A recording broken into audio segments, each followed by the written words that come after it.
Hey guys, welcome back हो गया है चैनल पर। तो हम बात करेंगे सबा इब्राहिम की थोड़ी सी बारे में कि सबा इब्राहिम ने अब किसकी चोरी की है, किसकी चोरी करते हुए सबा इब्राहिम पकड़ी गई हैं, उस पर बात करेंगे। लेकिन इससे पहले हम बात करेंगे थोड़ी सी रोहान से रिलेटेड ये कि रोहान का एक फ़ोटोशूट हुआ है जिसको लोग कंपेयर कर रहे हैं जो गौर खान का बेटा है उससे। देखो, मुझे ना ये चीज़ बहुत बेवकूफ़ाना लगती है कि आप ऑलरेडी अपना बच्चा दिखा चुके हो, ठीक है। अपना बच्चा दिखाकर अभी जो उसने रिसेंट भी कुछ पिक्चर्स वगैरह अपलोड की थी जहाँ पर वो उम्रे पर गई थी, उसने वो बच्चा दिखा रही है। ऐसा नहीं है कि बच्चा नहीं दिखा रही, वो सब कुछ कर रही है, ठीक है। उसकी बच्चे की पिक्चर्स फिर बहुत सारे मीडिया चैनल्स भी जो है अपने चैनल्स पर दिखाते हैं, करते हैं, तो कोई बच्चा छुपावा नहीं है। तो अभी क्या हुआ है कि एक ब्रांड है, उस ब्रांड ने सब बच्चों को जो है ईद की शॉपिंग हो या दिवाली हो तो वो ब्रांड ना कॉलैब करती है सबके साथ। तो उनको कपड़े वगैरह भेजे जाते हैं और फिर उनको कॉलैब करके दिया जाता है और फिर उनके कोड्स हैं वो लगाए जाते हैं। सबा ने भी लगाया है, दीपिका ने भी लगाया और गौहर ने भी लगाया है, और भी जो काम करे होंगे। आई थिंक देबिना भी काम करती है ये सारी चीज़ें। खैर, मुझे देबिना का मैंने देखा नहीं है, लेकिन बहुत सारे जिनके बच्चे होते हैं ना उनको ये सारी चीज़ें भेजी जाती है, कॉलैब किया जाता है और फिर उनको एक कोड दे दिया जाता है। तो वहाँ पर गौहर ने ये किया है, गौहर ने जो है वो स्टिकर लगा दिया। खैर, मुझे ये पता नहीं था गौहर खान का, क्योंकि मैंने जो है वो जिक्र सुना था रेडिट पर एक पोस्ट पर लिखा हुआ था, क्योंकि रोहान से रिलेटेड एक पोस्ट थी, वहाँ पर ये चीज़ का जिक्र हो रहा था। तो वहाँ पे मैंने देखा और फिर मैंने जाके सर्च किया तो हाँ, वाकई गौहर खान ने उस पर फेस पर फूल लगा दिया था और उसको लोग कह रहे थे यार ये माँ सही है, इसने अपने बच्चे का फेस छुपा दिया इन सब चीज़ों में, उसने अपने बच्चे को कंटेंट नहीं बनाया। भाई, ये सबसे बड़ी चीज़ है। कंटेंट तो बच्चा बना ही है, बच्चे का फेस भी रिवील है, तो इसको फिर ये छुपा कर क्या ही मिल जाना है, मतलब क्या मिल जाना, मुझे तो नहीं समझ में आ रहा। या तो आप बच्चे को कंटेंट बनाओ ही ना, कि भाई मुझे बनाना ही नहीं है बच्चे को कंटेंट, मुझे नहीं दिखाना, मुझे नहीं करनी है कॉलैब, कैंसिल करो आप इस कॉलैब को। और फिर अगर आपने, एक होता है कि बच्चे का फेस रिवील ही नहीं है तो चलो समझ में भी आता है, लेकिन बच्चे का फेस रिवील है सब कुछ, फिर ये जो फूल लगाने वाला सीन है ये क्यों है?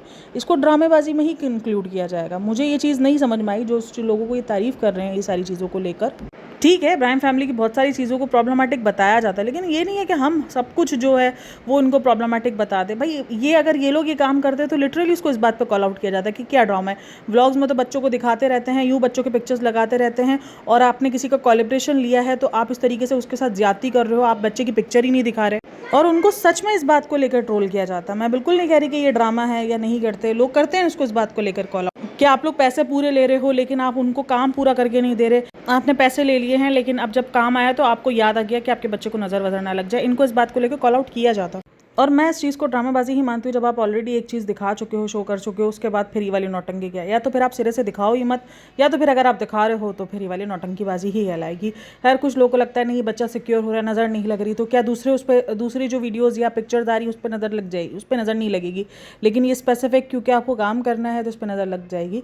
ये वाले पॉइंट्स मुझे समझ नहीं आते। और देखो, ये नहीं बोलोगे कि वो पिक्चर्स जो है वो कहीं शेयर नहीं होती है या उनके पेज पर भी लगेगी। बहुत सारी जगहों पर पिक्चर्स शेयर होती हैं। जब भी कोई ये सेलिब्रिटीज़ वगैरह अपने बच्चों की पिक्चर्स लगाते हैं उसको फिर इधर उधर शेयर किया जाता है, ठीक है। तो ये बात की तो कोई नहीं कहना कि ये पिक्चर शेयर नहीं की जाती, सिर्फ उन्हीं के पेज पे लगी रहती है, तो ऐसा कोई नहीं है। तो जिन चीज़ पर ये राइट लगेंगे उस पर बिल्कुल मैं इस चीज़ का साथ दूंगी। और फिर रोहान को लेकर बहुत कुछ बोला जा रहा है यार। देखो, बच्चे होते हैं, कुछ लेट ग्रोथ होते हैं, किसी की हाइट छोटी होती है, मतलब कोई देखो, अब देखो उसकी हाइट कोई इतनी ज़्यादा बड़ी इसलिए नहीं है क्योंकि शोएब इब्राहिम की हाइट भी कोई इतनी खास बड़ी नहीं है। जब माँ बाप, जाहिर सी बात है, बच्चा जीन्स तो लेगा ही ना, बच्चे की जीन्स तो आती है। अब क्योंकि हाइट होती है इस तरीके की, मैंने आपको कितनी बार अपना भी एग्जांपल दिया हुआ है कि मेरे जो घर के अंदर मेरा भतीजा और बेटी की हाइट में डिफरेंस है, जबकि दोनों एक ही नाप के हैं, एक ही साल के हैं, 1 महीने का तकरीबन 28 दिन का दोनों में फ़र्क है, बट उसके बाद भी दोनों की हाइट में डिफरेंस है। क्योंकि मेरी बेटी ने जो हाइट ली है वो अपने फादर की ली हुई है, उसके फादर की हाइट काफ़ी लंबी है, तो उसने जो है वो उनकी हाइट ली हुई है, तो वो काफ़ी जो है वो अपनी एज से लंबी निकल आई है। बट लेकिन मेरा जो भतीजा है उसने नॉर्मल हाइट ली है, जो मेरे भाई की हाइट है। तो बच्चे का इसी तरीके से होता है, ये कोई ऐसा नहीं है कि हम उसको सिर्फ उसके हाइट की वजह से और इन सारी वजह से रोहान को बहुत ज़्यादा कॉल आउट किया जाता है। मुझे ये वाकई चीज़ समझ में नहीं आती कि बच्चे को क्यों कॉल आउट किया जाता है। और फिर एक तो लेडी ने इतना हार्श कमेंट लिख दिया कि हर बच्चे को हम क्यूट नहीं बोल सकते। सीरियसली यार, ठीक है, तुम्हें क्यूट नहीं लग रहा एक अलग बात है, ठीक है, आपकी सोच है कि आपको हर बच्चा क्यूट नहीं लग रहा, तो क्या आपको उस बच्चे को ट्रोल करने का हक मिल गया, कॉल आउट करने का हक मिल गया है? देखो, हमें पता है कि वो शेयर कर रहे हैं अपने बच्चे की पिक्चर्स वगैरह, तो हर किसी को ओपिनियन कर रखने का हक है, बट कहीं कहीं हमें भी तो थोड़ी इंसानियत दिखानी चाहिए ना। मतलब हम ये चीज़ बोलकर सब कुछ नहीं कर सकते कि इन्होंने शेयर किया है तो अब हमें हर चीज़ की आज़ादी, हम जैसा चाहे वैसा गंदगी लिख सकते हैं, एक बच्चे के ऊपर भी लिख सकते हैं, एक बच्चे को भी कॉल आउट कर सकते हैं इन सारी चीज़ों के ऊपर।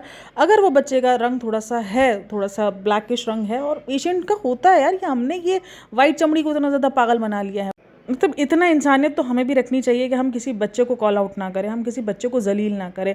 देखो बात करना एक अलग बात है, लेकिन उस बच्चे को जलील करना, बाकायदा उसको कॉल आउट करना, उसके लिए बुरा भला लिखना, मुझे नहीं समझ में आती ये सारी चीज़ें। खैर चलो जी, अब हम बात करते हैं सबा इब्राहिम की चोरी कौन सी पकड़ी गई। चोरी इसलिए पकड़ी गई, ये जिसने पूरा डेकोरेशन किया, जिसने इसने बोला ना कि रिज़ा को आइडिया आया है, रिज़ा को हो रहा था कि मैं ऐसे कहीं ऐसे करूँ, तो ये आइडिया जो है वो चोरी किया गया है, बल्कि इंस्पायर्ड हुआ, चोरी नहीं बोलूँगी मैं, मजाक कर रही हूँ। तो इंस्पायर्ड हुआ गया है सिस्ट्रोलॉजी से। अब ये पाकिस्तानी व्लॉगर्स को देखती है, क्योंकि मैंने आपको कहा ना पाकिस्तानी व्लॉगर्स बिल्कुल भी पीछे नहीं है, वो इन सारी चीज़ों में सबसे पहले खड़े होते हैं। तो ये सारी चीज़ें आपको पाकिस्तानी व्लॉगर्स में मिलेंगी, क्योंकि बहुत सारे लोगों को लगता है पाकिस्तानी व्लॉगर्स जो हैं वो सब कुछ ठीक ठीक दिखा रहे होते हैं। नहीं, ये व्लॉगर्स सिर्फ और सिर्फ रमज़ान का मतलब यही दिखाते हैं। अच्छा, फिर मज़े की बात, खाना पीना तो दिखाते हैं, उस खाने पीने की रेसिपीज़ भी ठीक नहीं दिखा। अब जो ये दीपिका कक्कर की जो चाट की रेसिपी है, ये बड़ी मशहूर हो गई है। जो इसने चाट बनाई है, जिसको उसने सब्जी बना के पेश किए, जो कि नया आने का बिल्कुल ठीक का यार, उसने वो चाट का बेड़ा गर्क कर दिया। ऐसी चाट्स नहीं बनती है, इसको चाट बोलना भी गुनाह है। ये चाट का हलवा है, ये चाट नहीं है, ये चाट का हलवा है। खैर बहरहाल, जिस तरीके की उसने चाट बनाई है, जो उसने पूरा का पूरा उसको जो है वो भून डाला, मतलब ये भून बान के चाट मैंने पहली बार देखी है। और एक रेसिपी मैंने एक और देखी थी, कोई होगी भाई इस जैसी भी। देखो अकेली तो नहीं है ना दीपिका कक्कर ऐसी दुनिया में, ऐसी बहुत सारी और भी होंगी। तो बेसिकली मेरी एक सब्सक्राइबर इस बात पर कह रही थी कि अगर ये रमज़ान को इसी तरीके का कंटेंट बना रहे तो कम से कम खाने की रेसिपीज़ तो अच्छी दे दें। नहीं भाई, कुछ अच्छा नहीं मिलेगा। ये आपको अलग अलग किस्म की ही रेसिपीज़ देखेंगे। ये आपको जो है वो दूध वाले शरबत के अंदर आइसक्रीम डालते हुए दिखेंगे। तो ये जो रिज़ा ने जो ये सारा आइडिया कॉपी किया है, खैर रिज़ा का तो मुझे नहीं लग रहा, क्योंकि देखो पाकिस्तानी व्लॉगर्स अगर कोई देखता है ना तो वो सबा ही देखती है, चाहे वो सितारा यासीन देख रही हो, रजब भट्ट देख रही हो, एस्ट्रोलॉजी देख रही हो, अरूप जतोई देख रही हो, तो ये ज़्यादातर यही देख रही होती है। तो ये सारा का सारा आइडिया कहीं ना कहीं इसी का ही है। तो ये देखो पकड़ा जाते हैं ऐसे करके कि रिज़ा के सर पर रखकर इसने बंदूक पर लगा कर कंधे पर चला रही थी ना, पकड़ा गई कि ये जो सारा का सारा जो टोकरा है ना, ये सब कुछ सिस्ट्रोलॉजी की तरफ से है। क्योंकि सिस्ट्रोलॉजी ने अपने तकरीबन 1-1.5 हफ्ते पहले एक व्लॉग अपलोड किया है, वहाँ पर अगर आप देखोगे तो उसने ग्रैंड अफ्तार करके व्लॉग अपलोड किया हुआ है। तो उसमें इसने इस तरीके की डेकोरेशन की हुई है जो सबा इब्राहिम ने अपने घर में की ना। ये जो अचानक से ग्रैंड अफ्तार आ गया, तो बट ग्रैंड अफ्तार के अंदर वही 15 लोग हैं जो रोज़ होते हैं, तो रोज़ तुम लोग का ग्रैंड अफ्तार होना चाहिए। तो ये इस तरीके से नहीं, इस तरीके से इसने कॉपी पेस्ट मारा है। तो देखो कॉपी पेस्ट ये चलता ही रहता है, व्लॉगर्स इसी तरीके से ही करते रहते हैं। कुछ एक ट्रेंड चल गया तो दूसरा फिर इस चीज़ को फॉलो करता रहता है। तो यही सबा इब्राहिम ने किया है, जबकि चाहे वो एस्ट्रोलॉजी करे, चाहे वो रजब भट्ट करे, चाहे वो डकी करे, चाहे वो कोई भी इंसान करे, चाहे वो इब्राहिम फैमिली करे, ये रमज़ान का मतलब है ही नहीं। रमज़ान के मतलब में ये सब कुछ नहीं आता है। दावतें वगैरह, दुनियावी ज़िंदगी नहीं ख़त्म होती। मैं नहीं कहूँगी दुनियावी ज़िंदगी ख़त्म हो जाती है। जो लोग ये कह रहे होते हैं कि दुनियावी ज़िंदगी को 1 महीना साइड में रख लेना चाहिए, पॉसिबल नहीं है यार।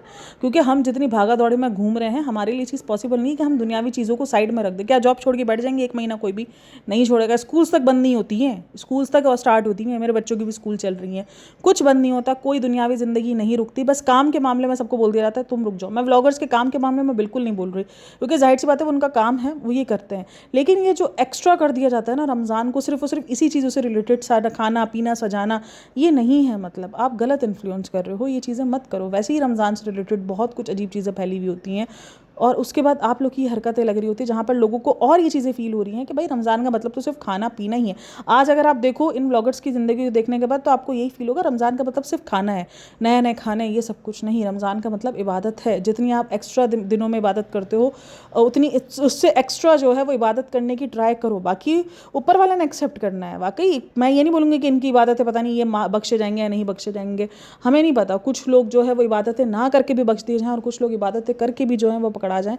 हमें ऊपर क़यामत वाले दिन का हाल हमें नहीं पता है। लेकिन जो बेसिक मतलब है, सिर्फ मैं आपको वो बता रही हूँ। मैं इनको ये नहीं कह रही कि ये जो है नहीं बख्शे जाएंगे या इनको जन्नत का टिकट नहीं मिलेगा। भाई मुझे नहीं पता, मैं नहीं जानती इन सारी चीज़ों को। लेकिन जो इनके व्लॉग्स में दिख रहा है वो यही है जो ये दिखाना चाह रहे हैं। सिर्फ मैं उस पर बात कर रही हूँ कि ये मतलब नहीं है रमज़ान का। रमज़ान का मतलब इबादत करना है, इबादत को फर्स्ट प्रायोरिटी देना है, देन उसके बाद ये सारी चीज़ें आएंगी।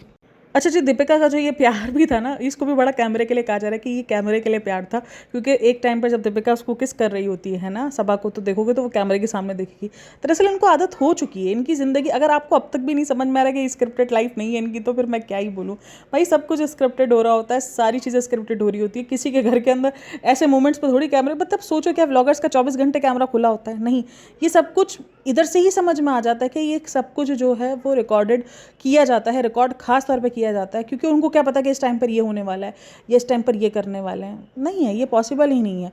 पहले हम मासूम थे, हमको लगता था कि हाँ यार ये सब कुछ रियल दिखा रहे होते हैं। अब हमें सब समझ में आ गया है कि ये सब स्क्रिप्टेड होता है। ये जो 24 मिनट का व्लॉग होता है ये पूरा स्क्रिप्टेड निकल कर आता है। खैर आप लोगों का कहना है इन सब में मुझे लाजमी बताइएगा। बाकी और कुछ था नहीं वीडियो में खास करने को। बाकी रिज़ा को लेकर बहुत सारे कमेंट्स थे इसके वीडियो के अंदर, रिज़ा को लेकर और रोहान को लेकर के रोहान को इतना प्यार नहीं करते हो। रोहान को फ़र्क देखो, ये फ़र्क जो शुरू हुआ है वो इनके घर से ही हुआ है। अब जब घर से ही फ़र्क शुरू होगा, जब एक बच्चे को घर से, वो भी दुनिया के सामने इन सारी चीज़ों को किया जा रहा होगा, तो फिर लोगों को तो मौका चाहिए। जब ये फ़र्क आप ही के घर के अंदर दिख रहा है कि एक बच्चे को कितना, मैं मानती हूँ जब घर के अंदर छोटा बच्चा आता है ना तो उसकी तरफ ध्यान ज़्यादा जाता है। ये एक घर के हर किसी के घर में हो रहा होता है कि छोटे बच्चे पे ध्यान सबका होता है, वो थोड़े हरकतें नई नई सीख रहा होता है। लेकिन इससे पहले जो छोटा बच्चा रहा होता है ना, उसकी भी एक अहमियत होती है अपनी जगह पर। लेकिन उस छोटे बच्चे को, जो घर का सबसे पहला छोटा बच्चा भाई, मतलब उसको लेकर कोई इतना ज़्यादा मतलब पागल नहीं है। मुझे बड़ा हैरत होती है घर का, इस घर के हुलिये को देखकर। मैंने ऐसे घर बहुत कम देखे हैं, मैं मना नहीं करती मैंने नहीं देखे, लेकिन ऐसे घर मैंने बहुत कम देखे हैं जहाँ एक बच्चे को बिल्कुल ही नहीं पूछा जा रहा और दूसरे बच्चे को इतना कुछ, मतलब आपका नवासा जो है वो आपके लिए बहुत ज़्यादा मतलब मायने रखता है और पोता आपके लिए मायने नहीं रखता। और ये जब सभा मतलब सभा ना सबसे ही अरोस रही होती है, बड़ो सबके मुझे दे दो मुझे दे दो, आन दे आन दे आन दे वाला सीन होता है। सभा का यही सीन होता है कि आन दे, लेकिन देने नहीं होता इसको। कभी भी इसको रोहान के लिए कुछ भी स्पेशल करते हुए नहीं देखा गया, कभी भी नहीं। खैर आप लोग इन सब में क्या कहना है मुझे लाजमी बताइएगा। बाकी वीडियो अच्छी लगी तो like share and subscribe my channel. अपना बहुत सारा ख्याल रखना, मिलते हैं नेक्स्ट वीडियो में। तब तक के लिए टेक केयर, बाय बाय, अल्लाह हाफ़िज़।